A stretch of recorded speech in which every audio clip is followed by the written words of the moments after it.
Gloria a Cristo para siempre. Gracias, Señor.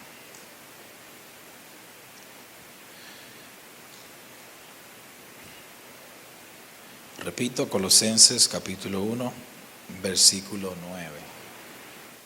Indíqueme con un amén si ya usted lo tiene. Amén.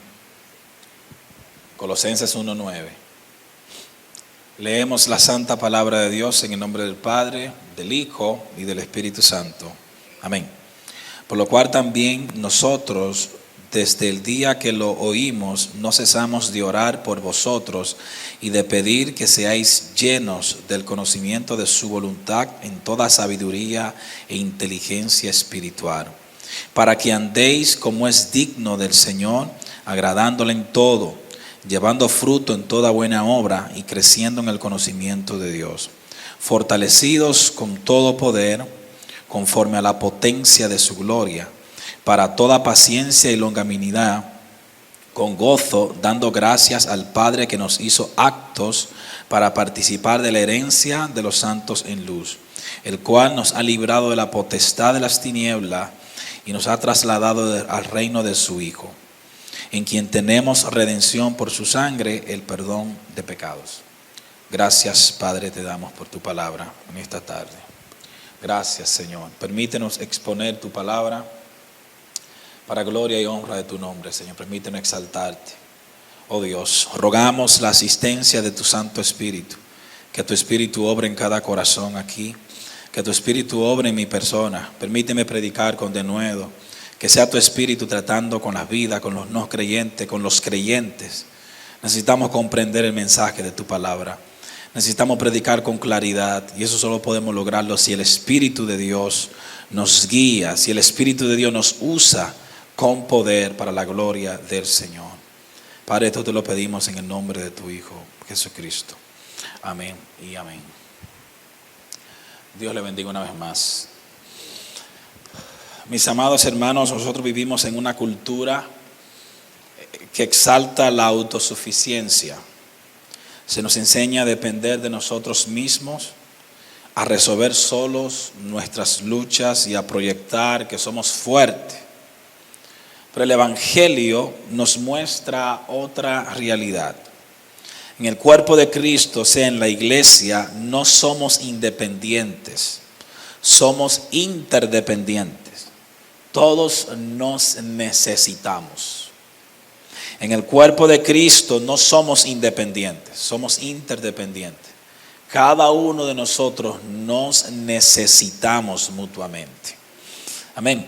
Y precisamente hoy estaré predicando bajo el título La oración mutua entre los creyentes revela cuánto nos necesitamos. La oración mutua entre los creyentes nos revela cuánto nos necesitamos. Dios usa la oración mutua, es decir, la oración que usted y yo hacemos por cada persona que está aquí, por cada hermano en la fe. Dios usa esa oración para llevar a cabo sus propósitos en la vida de esos hermanos. Cuando usted ora por mí, Dios lo está usando a usted para llevar a cabo sus propósitos en mi vida. Cuando yo oro por usted, Dios me está utilizando a mí como instrumento de bendición en la vida de usted. Y esto es lo que nos muestra el apóstol Pablo en el día de hoy. ¿Cómo debemos orar los unos por los otros? ¿Cuáles son los beneficios que mutuamente nosotros recibimos cuando tenemos una cultura de oración mutua? Hemos hablado muchas veces acerca de lo que es la oración. Hemos dado aquí un taller de un mes entero prácticamente acerca de la oración. Pero ¿y qué de la oración mutua cuando nosotros intercedemos los unos por los otros? ¿Cómo Dios se mueve cuando usted tiene esa cultura de que usted ora, de que usted antes de juzgar o señalar, lo primero que usted hace es orar por esa persona? De que cuando usted ve una debilidad, un defecto, una imperfección, una mala actitud en una persona, usted lo primero que le llega a la mente es orar por ese individuo, para que Dios en su gracia le guíe y le guarde. Pero incluso cuando usted ve un creyente que está creciendo espiritualmente, que le está yendo bien, en vez de tener envidia, en vez de molestarse por eso, ¿Por qué no orar? Que el Señor siga bendiciendo a ese hermano, que el Señor siga usando a ese hermano, que el Señor siga ayudando a ese hermano. Gloria al Señor. Al nosotros analizar la oración de Pablo por los colosenses, descubriremos principios esenciales que deben moldear nuestra vida de oración y nuestra comprensión de cuánto nosotros dependemos los unos de los otros en lo que es el cuerpo de Cristo. Cristo tiene una sola iglesia, un solo cuerpo. No hay 20 iglesias, lo que hay es denominaciones, debido a que los seres humanos por muchas razones no nos ponemos de acuerdo. Bueno, ese es el ser humano después de la caída. Amén. Pero Cristo tiene una sola iglesia, es un solo cuerpo. Tenemos un solo Señor, hemos recibido un solo bautismo. Tenemos un solo Espíritu que vive dentro de nosotros. Amén. Bueno, ese mismo cuerpo de Cristo, que es uno solo, se necesita. De la misma manera que este cuerpo que está aquí necesita cada miembro del cuerpo.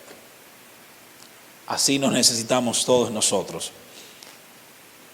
Y la oración cumple un papel fundamental cuando nosotros desarrollamos una cultura de interceder por mis hermanos. Hermanos, yo creo que las cosas cambiarían si nosotros tuviéramos esa cultura de que yo voy a interceder por Lisa, yo voy a interceder por cualquiera de mis hermanos. Y desde que me llegue cualquier situación o yo vea lo que sea, yo voy a orar. ¿Por qué voy a orar? Porque yo sé que Dios va a cumplir su propósito en su vida. Yo sé que Dios puede hacer algo. A veces nosotros somos más prontos para señalar, para mostrar un disgusto, que para usar ese momento e ir a la presencia del Señor y decir: Señor, gracias por esta provisión.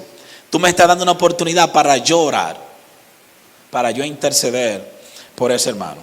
Esta carta a los colosenses fue escrita por el apóstol Pablo desde la prisión en Roma, entre el año 60 y 62 después de Cristo, es decir, unos 32 años después que Cristo ascendió al cielo. Y por esta causa se le conoce como una de las epístolas de la prisión, es decir, que fue escrita desde la cárcel, junto a Efesios, Filipenses y Filemón. El fundador de esta iglesia de Colosas fue Epafras. Hay gente que usted no escucha mucho de ellos en la Biblia, pero fueron hombres de Dios. Bueno, Epafras fundó la iglesia de Colosas, luego de él haber sido salvado en Éfeso. Varios años después de que la iglesia colosense fuera fundada, una peligrosa herejía estaba amenazando la iglesia. A pesar del diligente trabajo que Epafras estaba haciendo como pastor, como anciano en esa iglesia, la iglesia estaba en peligro. Y habían surgido graves herejías y Epafras estaba tan preocupado que hizo un viaje de 1,300 millas. Eso es más lejos que de aquí a Georgia. Para ir donde estaba el apóstol Pablo a pedir consejo. Que le guiara, que le ayudara con la situación que estaba enfrentando la iglesia de Colosas. Por esta causa, Colosense es una carta preventiva. Entre las herejías y falsas doctrinas que atacaban la iglesia estaban las siguientes. Las principales herejías eran que negaban la deidad de Jesucristo y su suficiencia como Salvador. En pocas palabras, Jesús era un simple hombre, o Jesús era un espíritu. No era Dios, mucho menos era el Salvador. Esas herejías estaban atacando la iglesia. El ataque fundamental de los falsos maestros en Colosa era disminuir la persona de Cristo. Negaron que Él era Dios, negaron que Él se encarnó y murió en una cruz, negaron que Él fuera el único medio de salvación. Ellos presentaban a Jesús como un simple espíritu, una emanación de Dios. Enseñaban que Jesús no era suficiente para la salvación. Esto era una amenaza para la iglesia naciente. Esta herejía era una especie temprana de lo que posterior o 30 años después se conoció como el gnosticismo. Pero que ya tempranamente habían ciertas ideas que luego se fueron formulando, desarrollando con el tiempo, para convertirse en lo que es el gnosticismo. En vista de todo eso, el apóstol Pablo decide escribir esta carta desde la cárcel para advertir y al mismo tiempo para orar por esos hermanos en la fe que estaban en peligro. Las cartas eran escritas para de una manera u otra pastorear desde la distancia.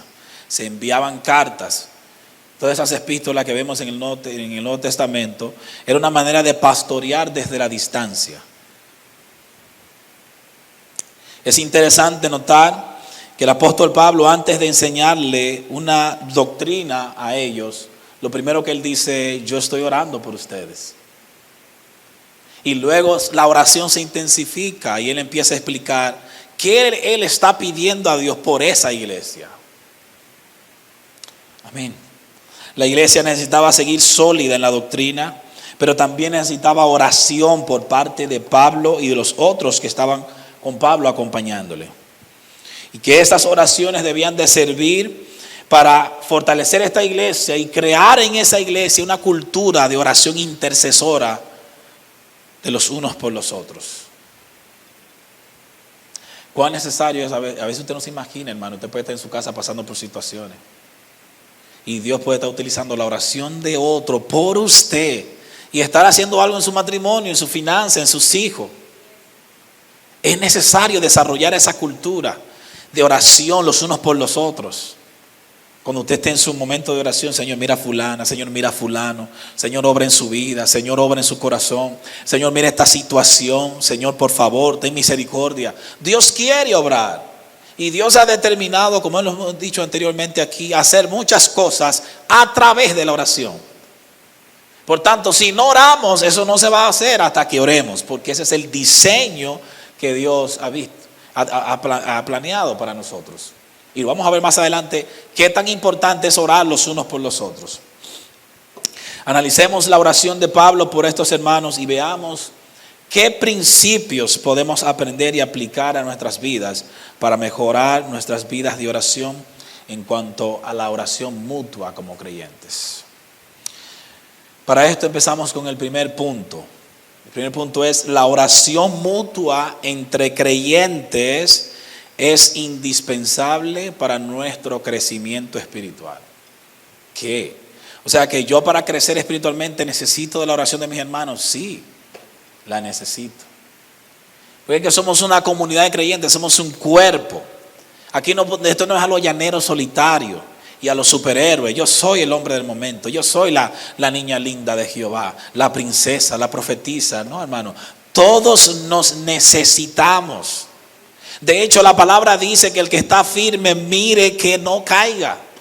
Aún tú puedes estar en tu mejor estatus espiritual, en tu mejor nivel espiritual. Tú no sabes la cáscara que está frente de ti, loca, porque tú resbales. Tú no sabes la trampa que están planificando. Tú no sabes lo que el enemigo está planificando incluso. Que no se escapa de la soberanía de Dios, pero que Dios incluso quiere que tú ores para evitar una caída. Amén. Entonces, la oración mutua entre creyentes es indispensable para nuestro crecimiento espiritual. ¿Se acuerdan de Efesios, la serie que nosotros dimos acerca del fortalecimiento del hombre interior? Es Pablo que ora por los hermanos de Éfeso, capítulo 3, versículo 14 en adelante. Y él dice que él le pide a Dios que ellos y nosotros seamos fortalecidos con poder, dunamis, en el hombre interior, por el Espíritu Santo. O sea, Pablo está diciendo: yo le pido a Dios que el Espíritu Santo que vive en ustedes los empodere internamente. ¿Para qué, Pablo? Versículo 17. Para que habite Cristo por la fe en vuestros corazones. Pero Pablo, ya Cristo vive en nosotros. Lo que Pablo está diciendo es: sí, Cristo vive en nosotros, pero muchas veces puede sentirse incómodo internamente por el desorden que tenemos interno, por la irreverencia interna que tenemos, por el descuido espiritual que tenemos, por la apatía espiritual que tenemos. Y podemos estar muertos dentro de nosotros. Y Él está ahí, pero ni siquiera experimentamos su presencia. Incluso a veces nos podemos sentir como que no somos salvos y estamos solos. Eso es producto, la consecuencia de nuestro alejamiento del Señor. Y Dios permite en consecuencia que experimentemos eso, para de una manera u otra llamarnos la atención. Amén. Entonces la oración es indispensable para nuestro crecimiento espiritual. Dice versículo 9: por lo cual también nosotros, desde el día que lo oímos, no cesamos de orar por vosotros y de pedir que seáis llenos del conocimiento de su voluntad en toda sabiduría e inteligencia espiritual. Este mensaje es importante para mí porque este fue el primer mensaje que yo prediqué a los 18 años de edad. Cuando yo me convertí. Este fue el primer sermón. Obviamente no así. Yo tenía 18 años, a los 6 meses después de ya bautizado. Los jóvenes me dieron la oportunidad de predicar. Y aquí fue que yo prediqué. Colosenses capítulo 1:9. Más nunca había predicado hasta el día de hoy. Amén. Así que tenía 6 meses. Precisamente en abril cumplo 16 años de que el Señor me salvó. Imagínense. Gloria al Señor. Así que es un mensaje muy, muy especial. Dice el apóstol Pablo, por lo cual, aquí hay una conjunción. Y esta conjunción indica que lo que Pablo va a decir guarda relación con lo que se dijo en los versículos previos. Epafras, el fundador de esta iglesia, le dio un informe a Pablo acerca de esta iglesia. Él le había dado un reporte de cómo era la iglesia. Si usted lee los versículos anteriores se da cuenta de algunas descripciones que son muy pocas en las iglesias del Nuevo Testamento, pero que esta iglesia tenía un buen crecimiento espiritual. Eran creyentes que se amaban los unos a los otros. Amén. Pablo los elogia por su madurez espiritual. Pablo les manifiesta que él ha estado orando por ellos y dando gracia a Dios por ellos. No es lo mismo que la iglesia de los Gálatas, que Pablo de que empieza dándole correazos. Amén. O la iglesia de los Corintios. Esta es una iglesia ejemplar.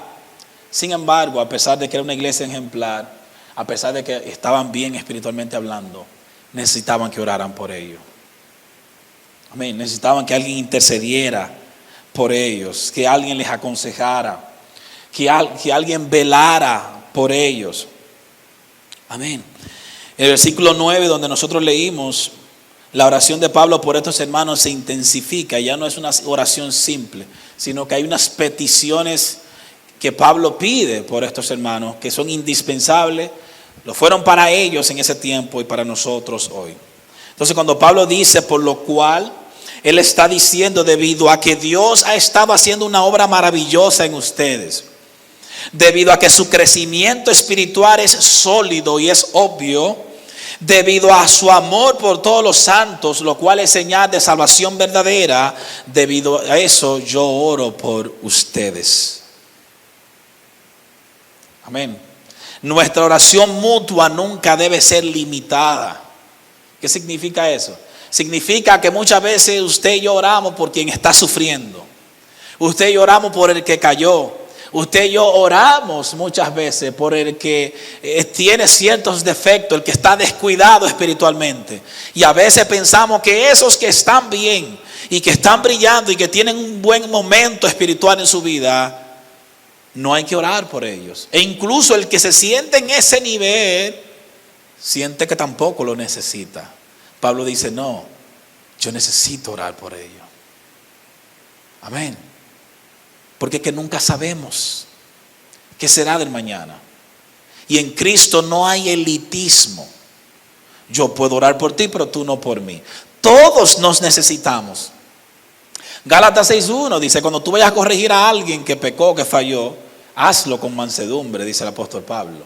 No sea que tú más adelante seas tentado de la misma manera. Entonces tú necesites misericordia. Amén. No mostraste misericordia, pero ahora te pasó lo mismo a ti. Y ahora tú la necesitas, la misericordia. En pocas palabras, no te creas que porque tú estás bien ahora, tú eres el mejor, tú eres un creyente de otra categoría, los demás son de segunda categoría, de tercera categoría. No, hermanos.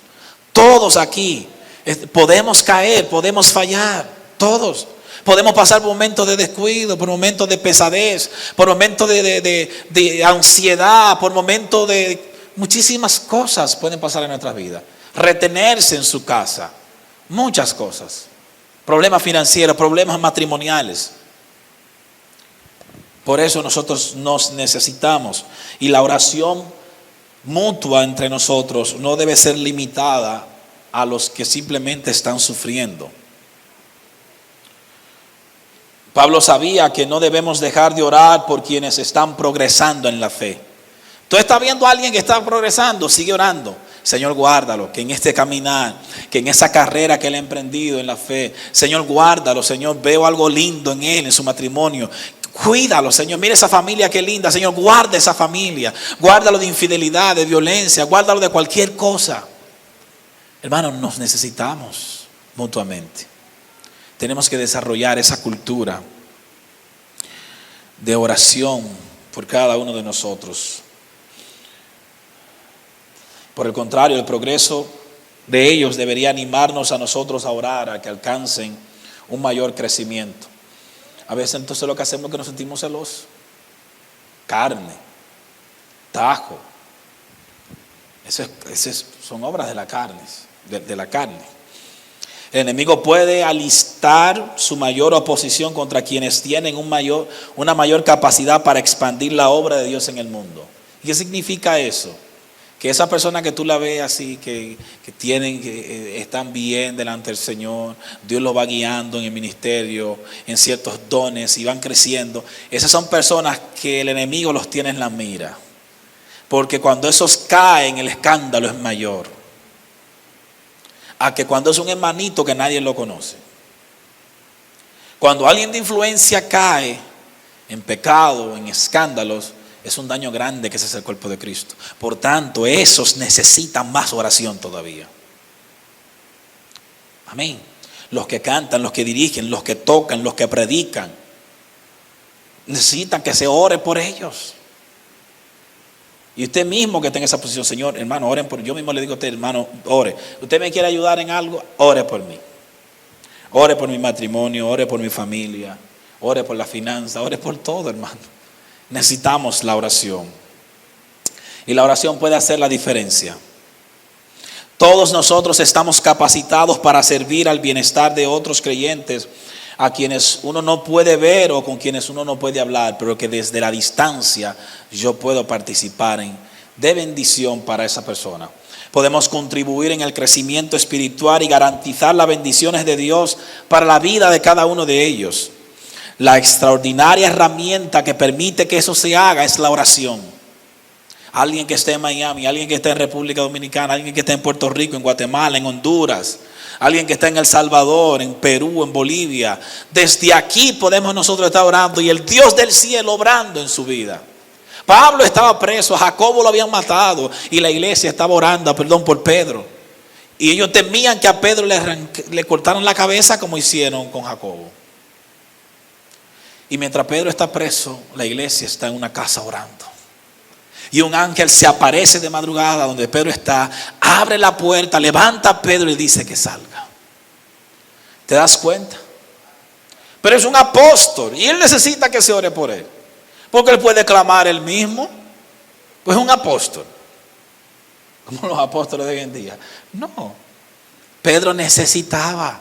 Porque hay momentos que esos grandes, en el buen sentido de la palabra, a veces se le apaga la fe en ciertos momentos. Se debilitan y necesitan que Dios se le aparezca, que Dios se muestre y le diga, fulano, cobra ánimo. Le pasó a Elías, depresivo 40 días.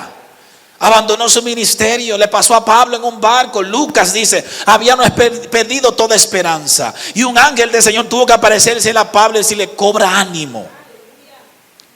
Tú vas a llegar a Roma y los que están contigo Dios te lo ha concedido. Nadie va a morir de los que van en este barco. Todos necesitamos. Así que, hermano, usted ha sido capacitado para ser de bendición a otros.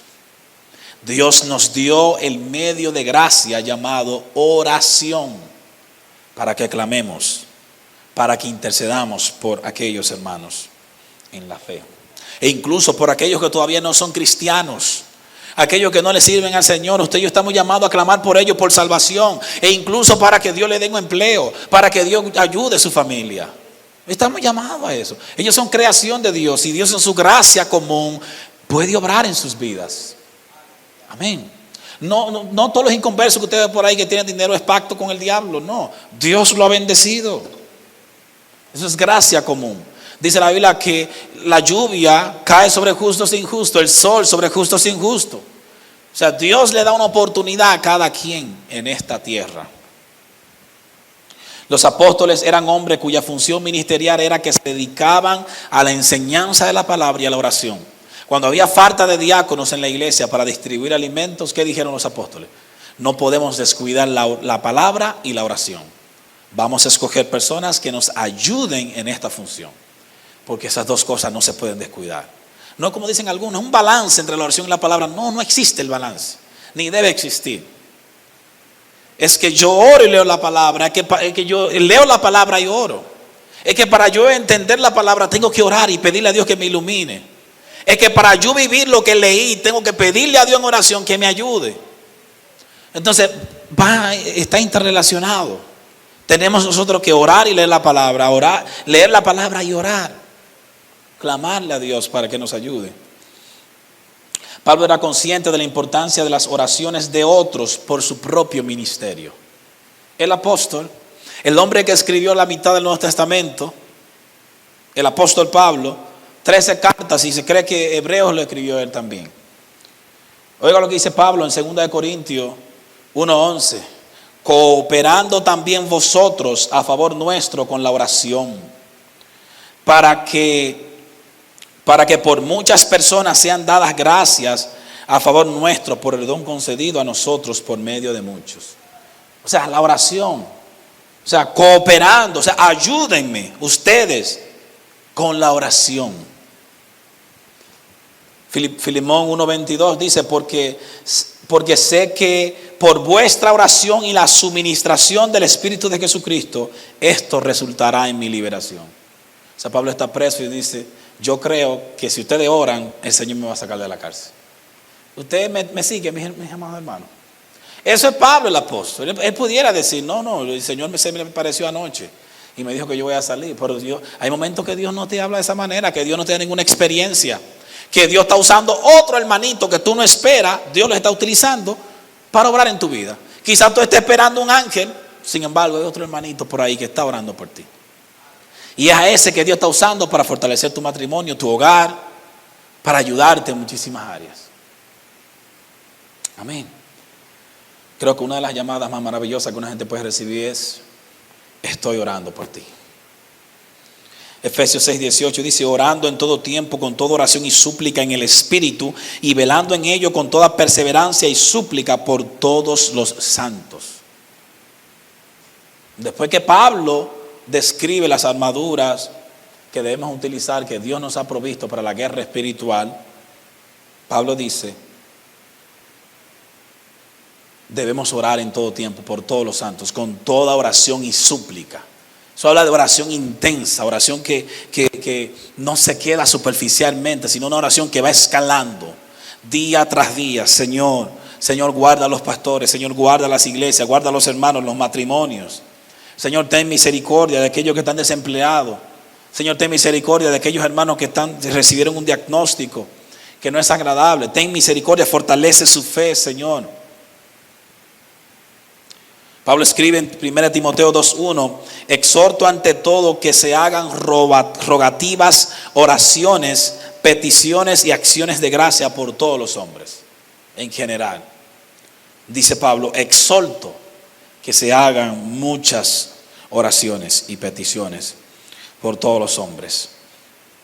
El autor de Hebreos le pidió a sus lectores, orad por nosotros, pues confiamos en que tenemos buena conciencia, deseando conducirnos bien en todo.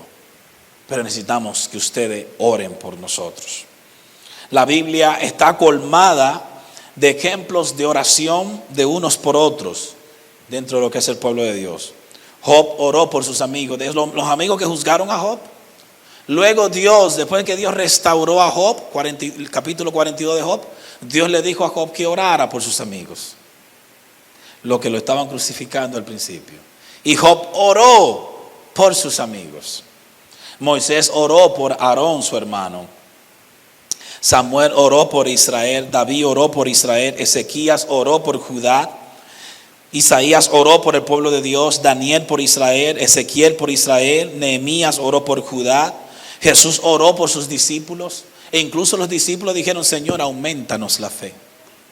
Eso es entender el nivel de dependencia que nosotros tenemos. La iglesia de Jerusalén oraba por Pedro, como dije anteriormente. Pablo oró por todos los cristianos. Epafras oró por Colosenses, por los hermanos de Colosa. Es importante la oración mutua. A veces estamos agotados. Hermano, el agotamiento es real. El agotamiento es real. El agotamiento es una de las cargas más silenciosas y pesadas que puede experimentar un creyente en cualquier momento. No siempre se ve por fuera el agotamiento, pero por dentro debilita el ánimo, roba el gozo y nos hace caminar con dificultad. El agotamiento se convierte en una carga muy pesada, se nos hace difícil caminar, agradar a Dios, caminar con libertad. Venimos a la iglesia cargados, aunque dormimos bien ayer, aunque quizá hay dinero en el banco, pero estamos agotados. ¿Usted ha pasado por ahí? Usted siente un agotamiento que usted dice, pero yo no, es que no aguanto. Es que las fuerzas se me acaban. Y usted intenta y otros le dicen, pero fulano, pero aquello. Y usted se siente tan agotado que no le sale la adoración. Usted canta, pero no como debería de cantar. Usted está agotado, hermano. Muchos hemos pasado por ahí y podemos testificar de qué es el agotamiento. Oiga lo que dice el salmista David en el Salmo 55, versículo 4. Mi corazón está adolorido dentro de mí y terrores de muerte sobre mí han caído. Temblor y temblor vinieron sobre mí y terror me ha cubierto. Y dije, ¿quién me diese alas de paloma? Volaría yo lejos, me iría, me desaparecería. O sea, David está cansado. Me apresuraría a escapar del viento borrascoso de la tempestad. Moraría yo en el desierto. Pocas palabras, ay, si yo tuviera alas de paloma, yo saliera volando y me iría lejos. Cuando uno está en esos momentos de agotamiento, hermano, cuán refrescante es la oración mutua. ¿Qué papel juega esa oración suya por ese hermano, por esa hermana que está pasando por una situación difícil en su vida? Cuando usted ve a alguien que la alabanza no le sale, la adoración no le sale, ore, hermano, ore. Porque a veces usted no sabe internamente qué hay, qué está pasando. Y a veces hay otros que pueden estar brincando y saltando y necesitan oración también. El agotamiento es fuerte. Puesto que la oración es tan importante, Pablo empieza su carta dando a conocer sus oraciones por los colosenses antes de presentar su enseñanza. La oración mutua entre creyentes debe ser constante. Pablo dice en 1 Tesalonicenses 5:17 que debemos orar sin cesar. Esto no significa que nosotros debamos orar en todo tiempo, porque hay trabajos, hay situaciones, sino que veamos cada situación de la vida como una oportunidad para orar. Por ejemplo, si conocemos a alguien, podemos meditar en su condición delante del Señor y orar por esa persona. Si recibimos malas noticias, podemos reaccionar orando para que Dios intervenga, sabiendo lo que Él hará. Si recibimos buenas noticias, podemos responder en alabanzas a Dios por eso que Dios está haciendo. Cuando Pablo miraba al mundo a su alrededor, todo lo que veía le impulsaba a orar, a clamar delante del Señor. Así que clamemos, oremos por nuestros hermanos, que tú no te imaginas quién está luchando y contra qué está luchando cada persona. Todos aquí, mire, todos aquí tenemos luchas internas. Luchas. Si pusieran en una pantalla nuestros pensamientos, nuestras luchas, creo que usted abría un hoyo en la tierra, se enterraría vivo y le pediría a alguien que por favor le echen tierra lo más antes posible. Todos tenemos luchas mentales. El agotamiento puede ser espiritual, el agotamiento puede ser emocional, el agotamiento puede ser económico, puede ser por cualquier razón, por cosas económicas, matrimoniales, emocionales, físicas. Me dieron un diagnóstico, tengo una incomodidad, tengo problemas de salud en mi cuerpo. Estoy intentando rebajar, necesito perder peso por cuestiones de salud, no lo logro. Hermano, eso puede agotar a una persona. Amén.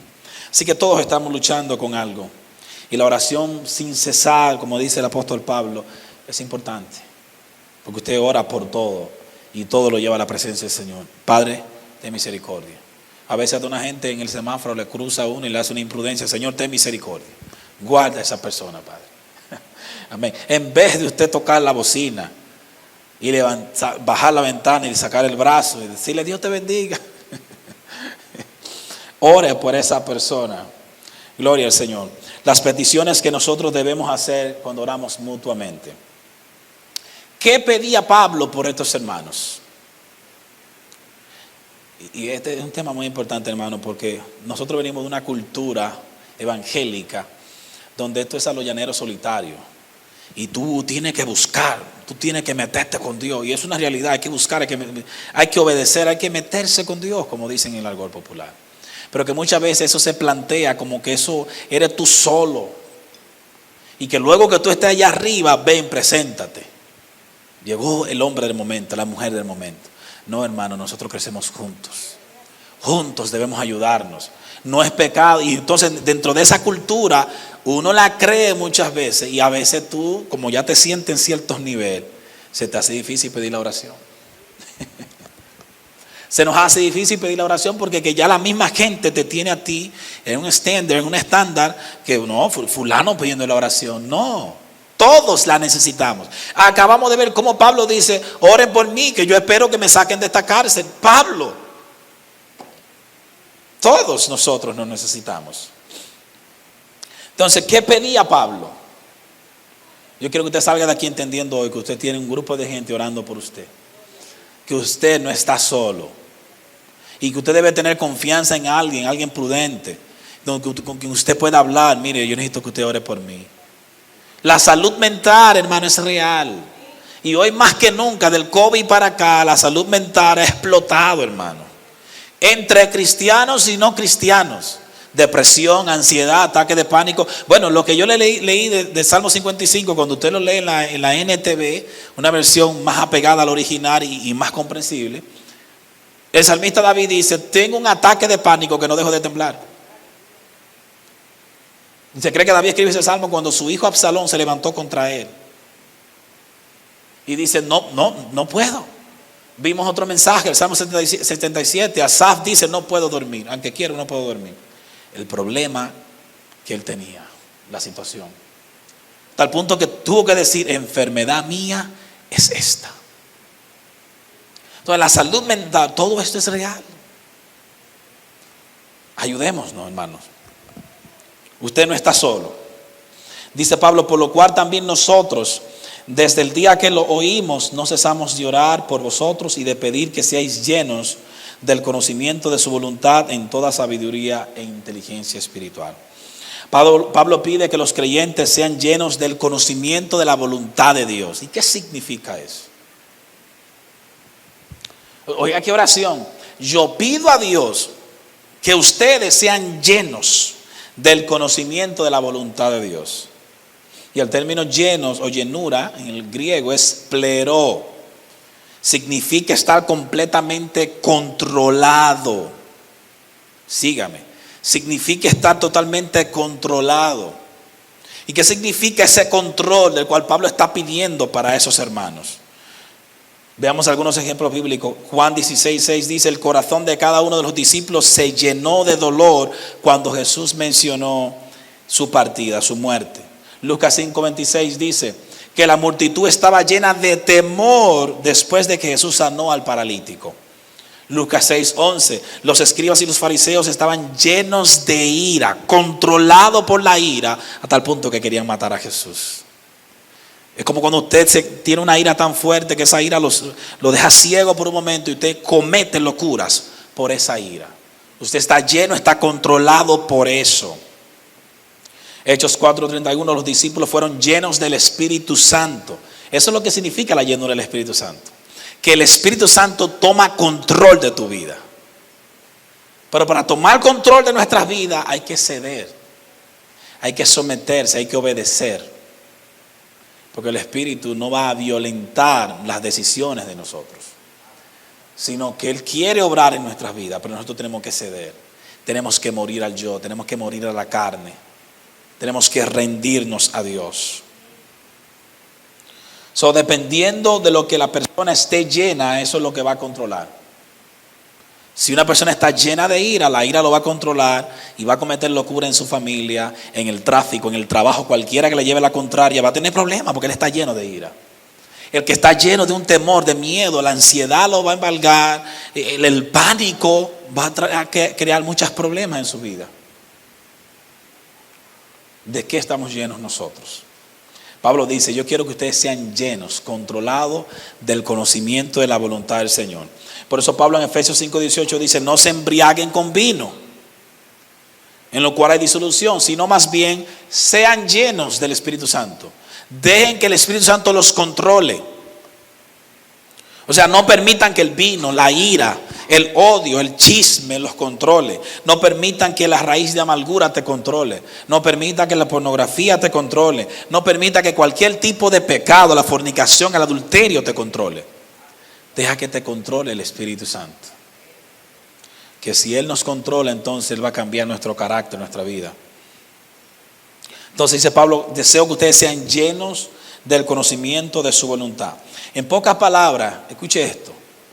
Si usted y yo conocemos la voluntad de Dios, entonces sabemos qué tenemos que hacer. Si usted y yo conocemos la voluntad de Dios, sabemos qué decisión debemos tomar. Mientras no conocemos la voluntad de Dios, tenemos incertidumbre, dudas, inseguridades. Pablo dice, no, yo les ruego a Dios que ustedes sean llenos de ese conocimiento. ¿Para qué? Para que tú sepas qué agrada a Dios y qué no agrada a Dios. Qué honra a Dios y qué deshonra a Dios. Es lo que Pablo está diciendo. Para que en el momento que ellos están siendo atacados, ellos entiendan cuál es la verdad verdadera. O sea, cuál es la verdad absoluta que tenemos en la palabra de Dios. Y no se dejen engañar por esa especie de gnosticismo que los estaba atacando. Por tanto, mis amados hermanos, esto es una petición maravillosa. Ore por sus hermanos. Señor, permite que fulano sea lleno del conocimiento de tu voluntad. Que él sepa qué hacer, cuándo hablar, qué no decir, qué decir, dónde ir, dónde no puede ir. Que sepa elegir sus amistades. Todo mirando qué le agrada a mi Dios y qué no le agrada. Si tenemos un conocimiento de la voluntad del Señor, tendremos claridad para saber qué hacer y qué no hacer. Y cómo debemos nosotros vivir delante del Señor. Cuando hablamos de conocimiento, el término griego es epignosis. Está compuesto por la palabra griega traducida como conocimiento, gnosis, y una preposición adicional, epi, que refuerza su significado. El conocimiento del cual Pablo anhelaba ver en los Colosenses es un reconocimiento profundo y pleno acerca de la voluntad del Señor. Él dijo a los corintios, porque en todas las cosas fuiste enriquecido en Él, con toda palabra y con toda ciencia. Dice Efesios 1:17, Pablo oró para que el Dios de nuestro Señor Jesucristo, el Padre de gloria, les diera a los efesios un espíritu de sabiduría y de revelación. Pablo a los filipenses le dijo, y esto pido en oración, que vuestro amor abunde aún más y más en ciencia y en conocimiento. Pablo oraba por todos estos hermanos, por los hermanos de Éfeso, por los hermanos de los filipenses. O sea, era un hombre que oraba por los hermanos de Colosas.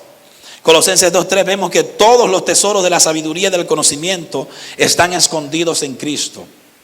Nuestro nuevo hombre se va renovando hasta el conocimiento pleno, dice Colosenses 3:10.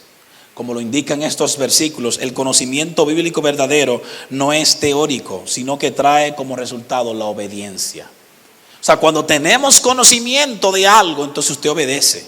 Cuando usted conoce algo, entonces usted se cuida. Usted sabe qué hacer. Cuando usted lee un manual de un artículo, de un dispositivo que usted compró, usted sabe cómo tratarlo. Si usted ignora el manual o no lo tiene, fácilmente lo daña armándolo. ¿Le ha pasado? A mí me ha pasado. Entonces después que uno lo daña, abre el libro. Amén.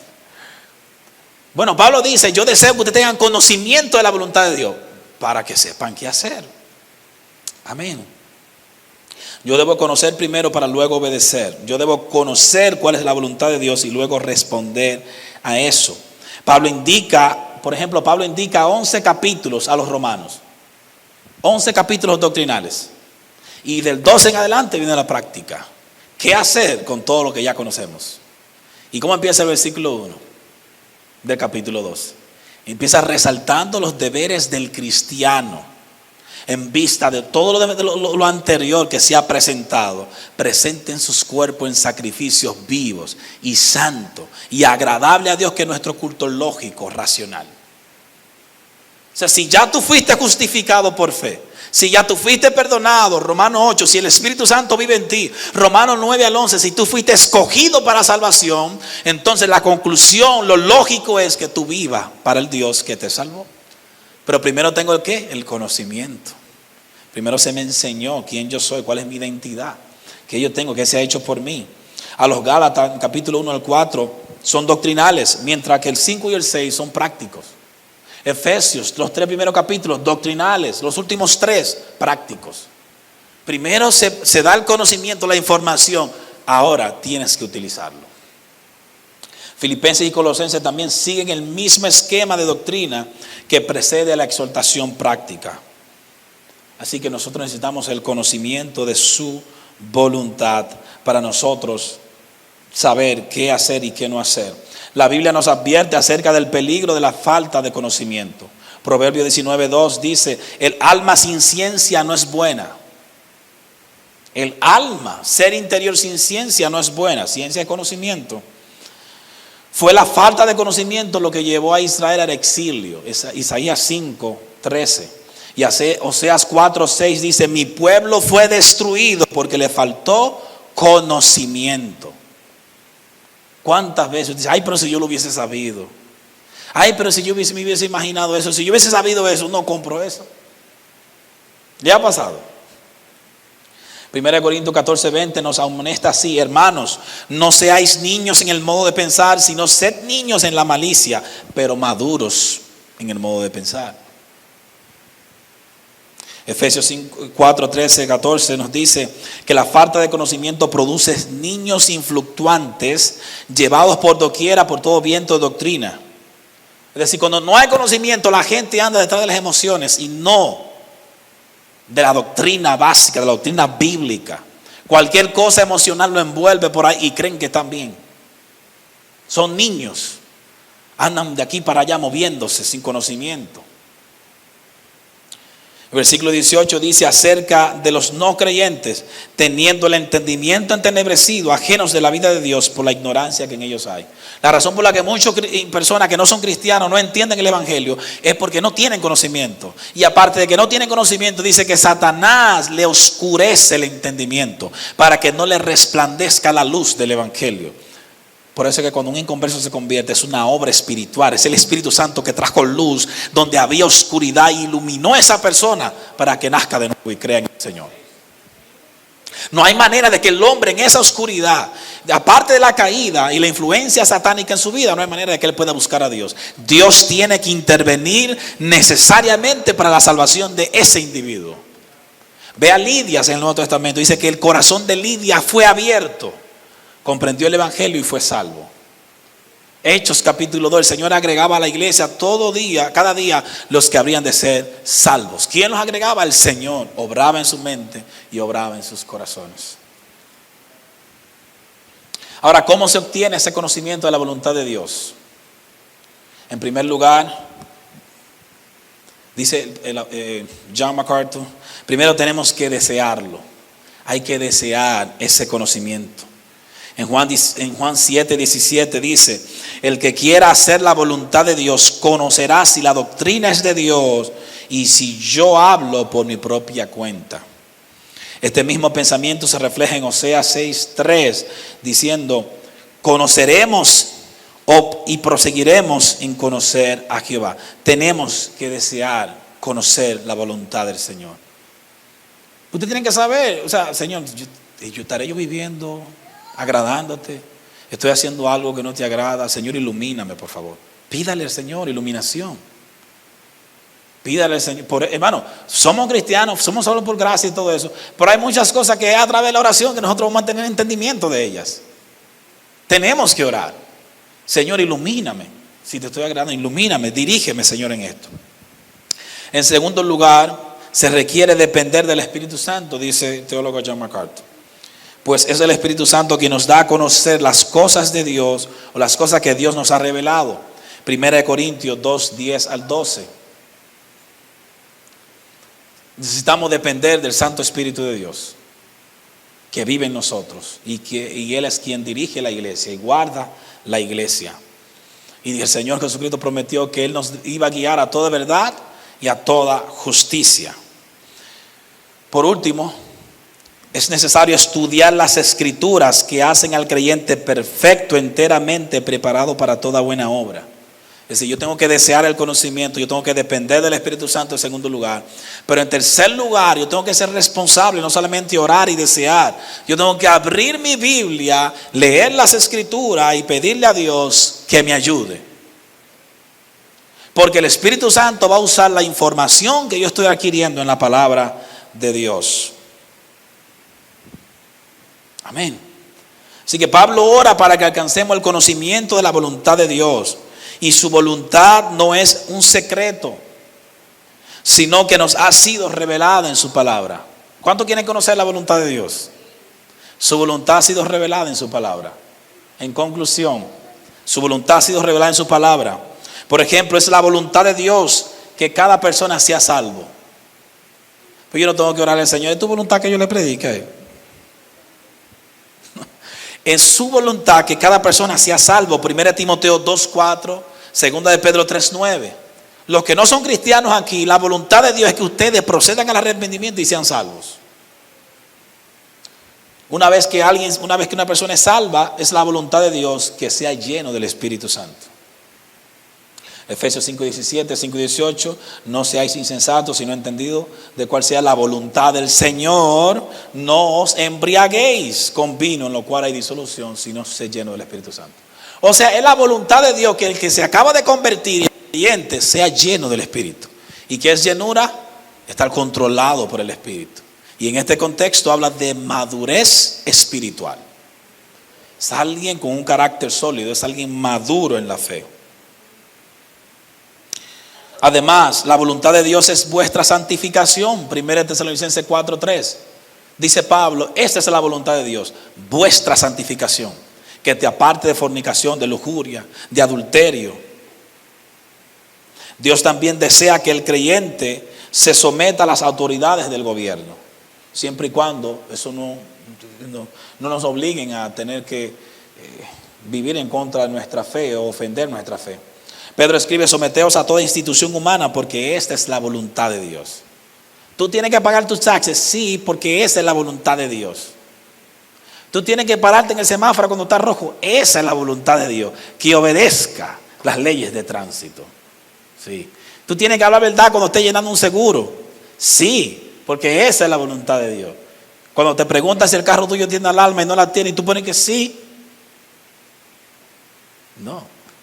Ponga lo que es, porque esa es la voluntad del Señor, que seamos sinceros. Amén. El sufrimiento puede también formar parte de lo que es la voluntad de Dios para el creyente. 1 Pedro 4:19 dice que los que padecen según la voluntad de Dios encomienden sus almas al fiel Creador y hagan el bien. Oye, que los que padecen según la voluntad de Dios. Por último, la voluntad de Dios es que demos gracia. 1 Tesalonicenses 5:18. Dios en su voluntad quiere que tú seas agradecido. En todo y por todo, seamos agradecidos. Ahora, el conocimiento de la voluntad de Dios nos llevará ¿a qué nos llevará? ¿Por qué es importante ese conocimiento? ¿A qué nos va a llevar? Nos va a llevar a toda sabiduría e inteligencia espiritual. Aunque estos términos, la sabiduría y entendimiento, parecen sinónimos, sabiduría, el cual es el término griego sofía, podría considerarse como el término más amplio. Se refiere a la habilidad para almacenar y recopilar principios en las Escrituras. Mientras estoy estudiando, extrayendo verdades, principios para aplicarlo. Entonces yo adquiero conocimiento en el estudio bíblico, pero me hace falta entendimiento. Eso es sabiduría, Sofía. Almaceno el conocimiento, los principios. Ahora me falta entendimiento, que es el término griego sunesis. Podría considerarse un término más especializado que se refiere a la aplicación de los principios que la sabiduría me dio. ¿Lo entendieron? Sabiduría, tengo el conocimiento aquí, o sea, voy adquiriendo los principios bíblicos. Ahora viene entendimiento, ¿cómo yo aplico eso? Amén. Bueno, la voluntad, el conocimiento de la voluntad del Señor me ayuda en eso. Porque yo entonces conozco su voluntad y ahora la voy a aplicar. ¿Qué debo hacer? Así que mis amados hermanos, este sermón sigue la semana que viene con el versículo 10 en adelante. Aquí lo dejamos. Damos gracias a Dios para que el Señor, por todo lo que Dios ha hecho en nuestras vidas. Vamos a pedirle a Dios que nos ayude, que nos guíe en todo cuanto hemos de hacer. Y si usted se acuerda de alguien en estos momentos que está pasando un momento oscuro de su vida, de incertidumbre, de dudas, que el Señor guíe a esa persona. Padre, gracias en estos momentos, Señor. Te pedimos, Dios, que seas tú guiando tu pueblo, Señor. Que seas tú guardando tu pueblo, Padre Celestial. Señor, mira a aquellos hermanos que han de tomar decisiones. Si alguno de los hermanos aquí usted desea que oren por usted, hermano, aquí usted puede pasar. O desde el banco ahí un hermano puede acercarse y orar por usted. Pero estamos aquí para orar mutuamente. Nos necesitamos. Padre, obra en nuestros corazones, obra en nuestras vidas, Señor. Señor, así como el apóstol Pablo pidió sabiduría, Señor, pidió el entendimiento, el conocimiento de tu voluntad. Permítenos nosotros conocer tu voluntad, Señor, cada día más. Conocer lo que tú has revelado en las Escrituras, Señor. Y ayúdanos a comportarnos correctamente, a vivir para tu gloria, Padre. En el nombre de tu Hijo Jesucristo. Gracias, Señor. Guíanos, Padre eterno. Guíanos en todo momento. Fortalece mis hermanos, Señor.